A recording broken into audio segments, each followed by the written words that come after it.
Good afternoon. Obviously, after the game on Sunday, a chance to watch film. We give out some MVPs offensively. Jonathan Williams continues to impress us. A guy that has really taken his game to another level, really in all phases. Obviously, a touchdown catch there was a nice little play on the all-go. Defensively, another newcomer, Jared Collins, really has played well the last 3 or 4 games and did some good things. Martrell Spate, we gave him an honorable mention, but really did some nice things. Then special teams-wise, honorable mention to Adam McFain. Obviously had a nice 49-yard field goal, did a great job on our PATs, but want him to keep coming along in the kickoff game. And then the 2 guys we gave it to were, of course, our prize, Tritola and Diap on the catch and Tritola on the throw. So those guys were recognized. A lot of really good things, some things we need to clean up.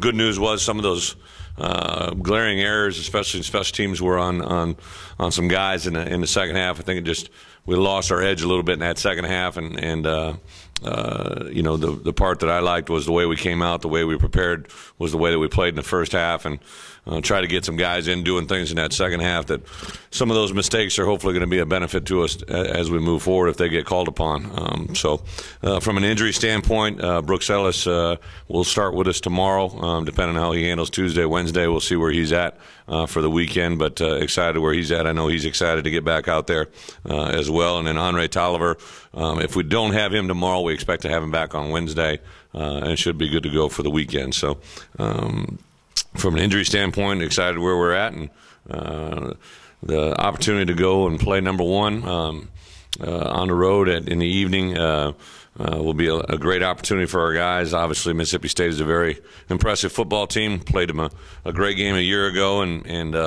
obviously they've taken from where they were a year ago and ran very, very well. They're statistically very good in many categories offensively. Defense, one of them that's glaring, is they're really good in the red zone, so they're effective in the kick game. So a tremendous task for us, but one I think our guys are excited to play in. With that, open it up for questions. Bless you. Brooksy, you know, he's just excited, but he'll go tomorrow. He's been running, I guess it was since last Wednesday or Thursday. Just hasn't been in live drill work. So tomorrow, I don't know if we'll run him against scouts and see how he handles it before we put him in speed of the game on Wednesday and Thursday. You know what? He got hit in the back, if you remember back, and it's just some real tight sore muscles. Got a pretty significant bruise back there.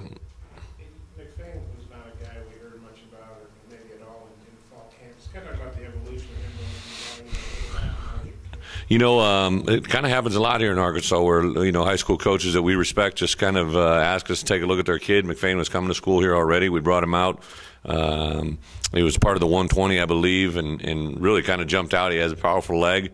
Then in the spring, a year ago, we began to look at him as a field goal kicker. And then in the fall camp, he wasn't a part of the 120, came in and hit the ball extremely well. And was a little erratic, but as he kind of settled into it, did a nice job. And the thing about him is he just gets a lot of height on the ball very, very quickly. And obviously that 49-yard field goal, if you take it from the back end, I mean, it's straight smoking right down the pipe, right down the middle of the upright. So excited where that is, but obviously we want to make sure we get our kick cover going as well.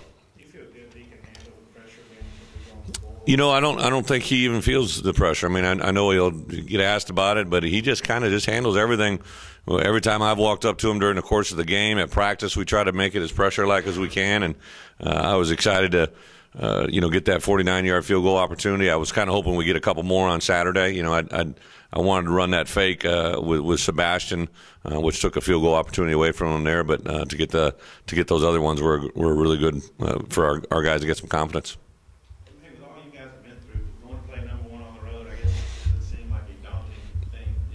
You know, I agree. You know, I know Zach kicked me up on Sunday early that we were the first team in college football to play 5 straight top 10 teams. You know, in in the history of college football, is kind of a unique stat, and maybe to other people it might phase them, but for us it really doesn't. Mississippi State deserves to be ranked right where they're at. They're ranked, I believe, in both polls, and obviously we'll see what the chair comes up with tomorrow night when the polls come out for that one, but. They're a very, very good football team, and they deserve all the things they're getting. What sets Prescott apart? I would say there's a couple things that are glaring, but he's a very effective runner with the ball. He breaks tackles, he makes people miss, runs with his pads down. I think in the throw game, they use his skill set very well, whether it's on the move or through play action, so that allows him to do some things there. And the third thing, probably just he's playing with great confidence. He's a very you can tell by the way he carries himself, and the way he conducts himself, and the way the players rally around him. I think they have great confidence in what he's doing. Was it a precautionary boot? He was in the precautionary boot after the game? I don't know. I'm not a trainer there, so I'll leave that up to them. What about Josh Robinson, what he's brought to the game? Yeah, again, very. I think he's a powerful runner. Runs very hard. I know we gave a stat yesterday that we had charted his yards after contact are a lot, and then they kind of feed off one another, I think. And obviously they do a lot of spacing with their personnel. They run a lot of 11 personnel, which is one tight end, 3 wideouts, but they line them up in empty. They line them up in traditional 11 formations, but also with a tight end flexed out, so it looks like kind of like 4 wideout sets, and just do a lot of different things. You haven't been shy about running trick plays since you've been Yeah. here. How much time do you devote in practice? Some of those when they graduate from the practice field to you're actually involved? I knew the last one would draw a little bit of attention, but we probably go into a game. I wouldn't necessarily call them trick plays. I just call them, I don't ever call them tricks. I want our guys to understand. I only call them if I expect them to have success, and I think that was the case on Saturday in particular. But we'll probably have 3 or 4 things up our sleeve in every game, and we spend little to no time. One of the things that I always stress to my coaches is, I'm not going to eat up your time with something that may or may not get called, but we actually ran for total. I think somebody asked, I can't remember who asked you guys a question on Saturday, right? I actually thought we'd ran it 5 times. We ran it 4 times, and it had only been filmed once. We ran it on a Tuesday of Alabama week, Tuesday of Georgia week. We ran it on Friday of Georgia week. We ran it on Friday of last week. So we ran it twice during the Friday before Georgia, once from the right and once from the left, and it didn't look good the other way. So we only ran it a total of 4 times. We spent a total of probably 5 minutes on that play over a 3-week window to get it done. The fake against A&M in the punt game, we literally had run that probably less than 5 times since fall camp started. But it's things that engages the kids. For instance, I put it in that Tuesday after Alabama just because our guys were. It's kind of one of those morale boosters, Everybody Totola's got an engaging personality, which you guys obviously have seen to a certain extent. But I just knew it would go over big with our guys. The whole room got energized, and it kind of led out of my meeting because I did it right on the front of my offensive meeting. We didn't tell the defensive guys, so I was kind of having some fun with that. They didn't know anything about it. I was going to hit them. And then everybody just kind of got pumped, and then, Jim goes in and has a nice offensive meeting. We went out and had a pretty good practice. So it's sometimes more mental things than anything. Can you talk about how well recruiting has gone this year? Can I talk about how well recruiting has gone? Obviously, NCAA rules prohibit it, but I thought when I got here, it was just we were going to have some windows and some doors open to us that I didn't know if I'd had before, and that's probably been escalated by 1,000. To have the next door access to Texas, to have the opportunity to get into Louisiana, the strong ties that we had already had as a staff on Florida before I became the head coach here, but the most important and the most key element for us is the state of Arkansas. I knew that coming in, and every year, whether it's going to be 4 players from Arkansas or 14, we need to get every one of them, or at least have a swing at every one of them, and that's been going very, very well for us. Barry Lunny spearheads that, but I think Barry would be the first to tell you everybody in state is a collective effort. Whether it's a O-lineman or a wide receiver, or running back, whatever it is. Not only does Barry and the position coach, but everybody gets involved. And then, as a head coach, the rule of Twitter and being able to direct message and stuff like that, I've really it's become quite fun. I'm sure my wife probably hates it. We were direct messaging at like 1:15 a.m. I remember when it was, but it was a kid way on the West Coast, so it wasn't that late for him. But it does drive you a little bit nuts. Brett, where do you feel like you are in the passing game relative to where you want to be? Well, again, I'd say the day when we can average rushing the football and throwing the football for 200 plus would be a great day. I think that's going to win you a lot of football games. So we've gotten a little bit skewed in certain games, like the Texas Tech game.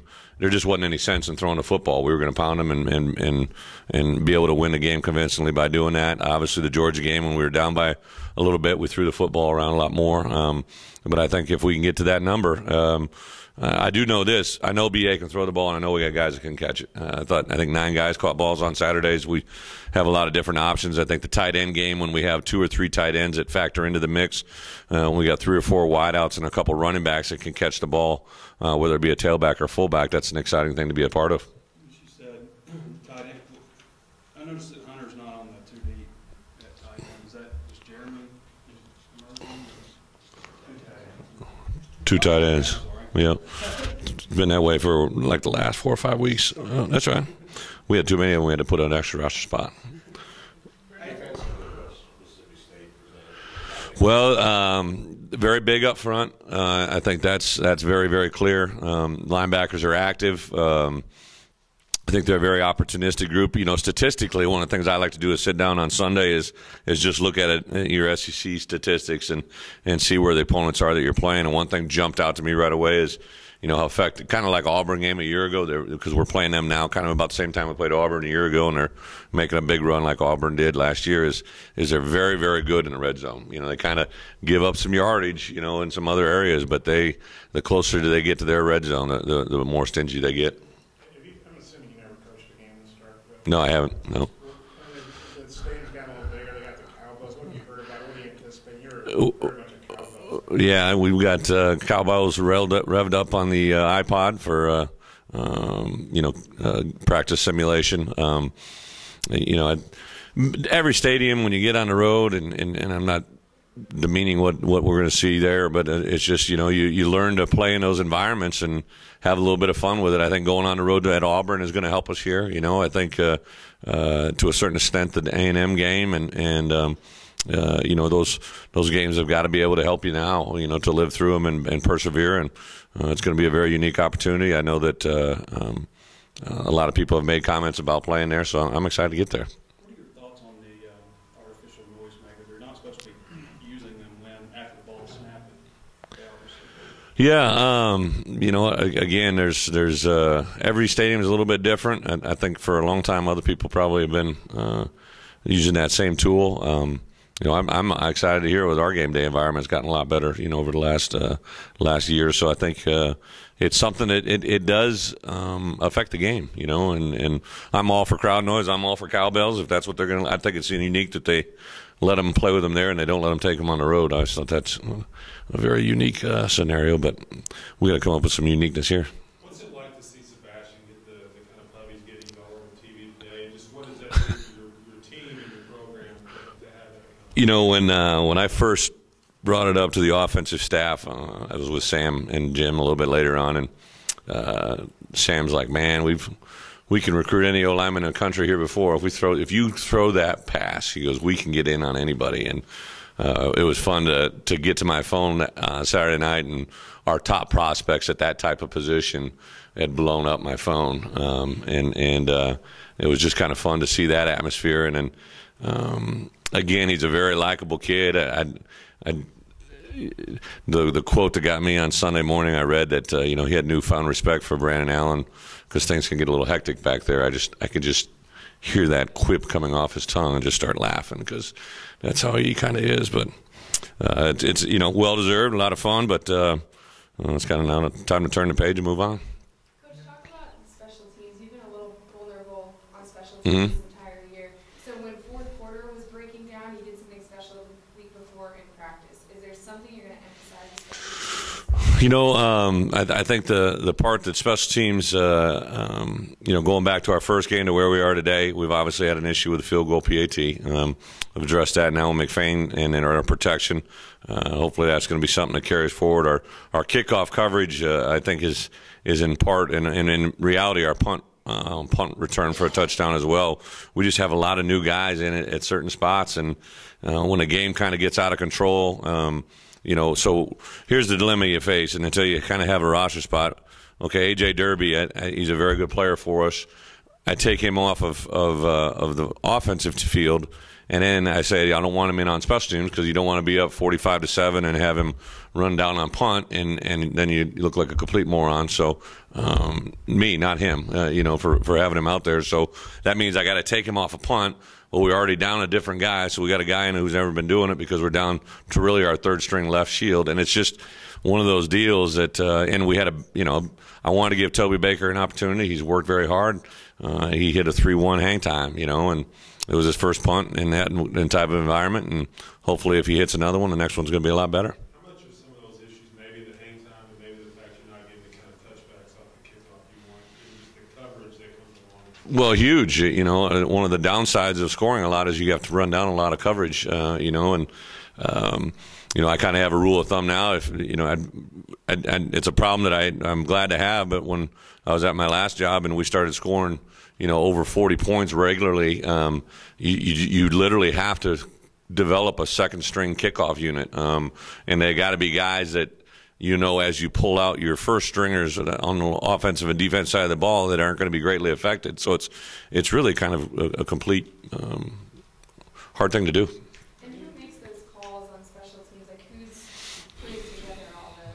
Well, I have a different coach in charge of every unit. Coach Segrist runs kickoff coverage, kickoff return. I run PBR, punt block return, not a beer, Coach Thomas runs punt. So those guys are kind of in charge of their depth. We meet every day, and we'll go through depth. Tomorrow we work punt and KOC, and then Wednesday we work PBR and KOR. But ultimately I'm in charge. I mean, it's all going to fall on my head. So that's what we have to do. Are you going to develop a punt return up at all? Yeah, absolutely. I called all cars yesterday. I said in a team meeting on Sunday, I said anybody that would like to have an opportunity to be a punt returner. DJ's done some nice things. I kept working with him, trying to get his confidence up. I think, on that one play in particular, I got real big on him, and he's been back there before. In that moment, I kind of had one of those moments as the head coach. I wasn't jumping him, I just wanted to, hey, tell me what you're thinking. He kept saying the same phrase to me, so I said, okay, go take a breath. After we make the series, I'm going to come back and talk to you. And it still wasn't crystal clear. That's why we went with Demetrius. And I think Mish was just he wanted to get back there so bad. He was going to, I think one of, you and I shouldn't cast a stone bow. I don't know. You may have been a punt returner in your day, but I never caught a punt. So I think sometimes what I've witnessed, those guys get turning sideways or running backwards, and they don't realize how much they're moving and how hard it is to pull off what they're asking them to do. Because that on that particular one, the punter really turned one over pretty good. In that game in particular, they had been running two different punters, and nobody had really hit the ball as well as they did on that last one. You talked about McFain not being on the 120. How rare is that a guy that's not in camp with you contributes to SEC?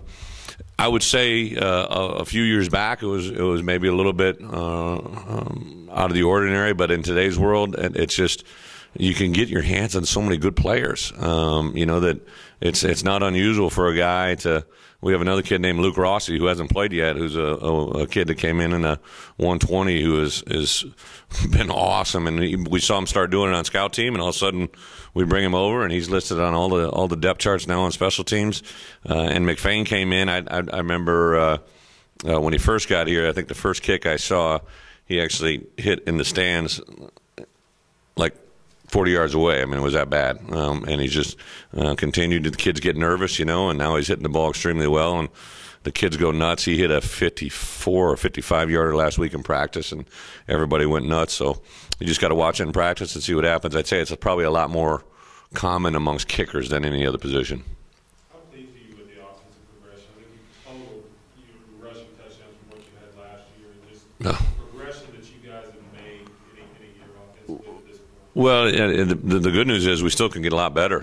I think we make certain strides and do a lot of really good things. We're getting more consistent up front at executing what we're asking them to do. I think BA can handle the throw game so much better than he was a year ago, and the guys that are catching it in the back end.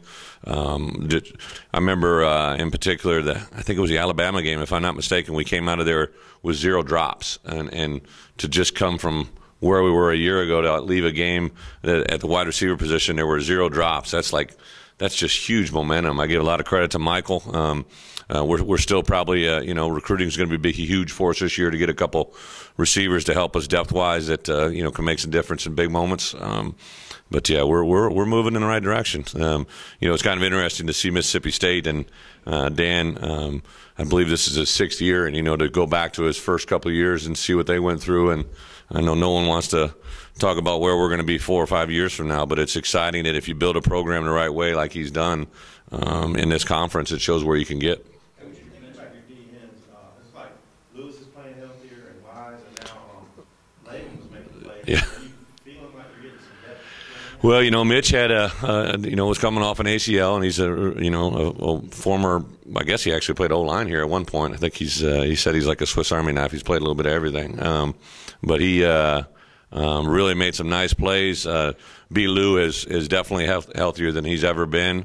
I think Tevin Beatham is a guy that can continue to grow for us. So, yes, it is good to get that depth. I still would want more, but I'm excited where we're going because I think that if ever, how many times I get the question, what's the difference between the 2 leagues that you've been in? And I think without a doubt, the depth of the defensive line for the teams that are at the upper level in our conference that win consistently, that's the biggest difference is the D-line depth. Going off that defensive line depth, Mississippi State, you talked about how good they are. Yeah. They're deep as well. You plan on maybe rotating offensive linemen? Yeah, I think that we got to be aware of it. Now, I think the cooler weather helps us, in a night game in particular, just because, big guys heat up a little bit faster than others. I would say that our guys are probably in better condition than we were in the Auburn game, just because you get better at repping football and getting your legs back under you. I know our guys know that Tuesday, Wednesday will be heavy work days, but they do a great job of soft tissue recovery on Wednesday, Thursday, Friday. So that's all going to be a factor. But yeah, I would say that we can rotate some D-line or some O-linemen in there to help us. But on the same account, you kind of in the O-line position in particular, ride that rodeo as long as you can. Coach, about a year ago, you said that you like to borrow plays or something. You didn't look at high school stuff. This kind of goes back a couple games, but against Georgia, you guys ran that little speed sweep to Demetrius. Mm-hmm. I'm wondering if you picked that up from Texas Tech. Run that. Were there any plays that you incorporated that had a lot of success that you picked up? In my coaching career, I think all of us coaches are thieves. We all steal. You watch a good play here or there. You come up with something you see, maybe it doesn't fit exactly what you do, but conceptually, what you see it fit into our program. I think that Texas Tech play in particular, I know they run the same thing in front shovel, but it's more we brought something across. I like to, if you watch that play in particular, what it does is it flashes in front of the linebacker's eyes, and sometimes you get some guys that don't play with great discipline, and all of a sudden they're flashing, and all of a sudden you can run it up inside, or on the vice versa. They started making out all kinds of calls. Demetrius was out wide, and do that with different players. We also have the round series, some go series, and some stuff that can definitely work off the same look. Time for a couple more guys. You're talking about your old league. I guess I read both when you said you thought the relationship between the SEC and ESPN wasn't good for college football. Who said that, Bo? Yeah. I'm sure. I can't. I don't ever want to interpret what Bo. I love Bo. Bo's a good friend. I do think that even when I was up in that other league, I used to probably think the same thing. That it's just because the SEC gets so much pub, and it'll be. When it's all said and done, because what's going to happen now is people start to beat one another. Mississippi's got to play Mississippi State, and all the Alabama's got to play. But last week when I saw 4 out of the top 5 from the SEC West, and obviously we weren't one of them, it's an eye opener into how tough. And I don't think those are misrankings. I think that it's just amazing how deep this league is, especially on the West, and some really good teams in the East as well. So. I don't know what that was meant by Bo, but I totally get where those guys come from. You talked about this weekend not necessarily feeling like the most daunting task of the teams that y'all already played. Is there anything that Mississippi State brings unique that y'all haven't seen from those top 10 teams, or do you feel like y'all pretty much are prepared for anything? No, I would say that on film that they're we played some really good teams already, but they collectively probably have a little bit of a swagger to them that is very apparent. We took them to overtime last year, and I kind of challenged our guys how much have they improved that much more than us, that we're a 4-4 team and they're a team that's ranked #1 in the country. So kind of threw it at our guys with that, and it's meant out of respect. I mean that with all due respect. I think that to our past opponents as well as the ones that we're going to play, I think these guys really play with a lot of confidence. They seem to pick each other up when they're down. They're capitalizing on their bell cows. I mean, obviously Prescott and their running back are very good players, but there's some good players around them that are doing it. I think their middle linebacker is an exceptional player, but on defense they play extremely physical up front. They're more than talented on the back end, so a lot of really good things working for them. Last one, Clay. With Tola, is there any other offensive linemen that can lobby for that after they figure it out? They all seem to. We kind of have some time on Friday where we come out the field and we just let them throw the football around, and they all were very sure and aware of what skill set that they had. Mitch made a nice catch in front of me, sharp and DA, and he's like, "Coach, you see that?" So there's a little bit of lobbying going on, but I don't think you'll see another lineman throw a pass anytime soon here. That was something that probably one-shot opportunity, and I'm glad we capitalized on it.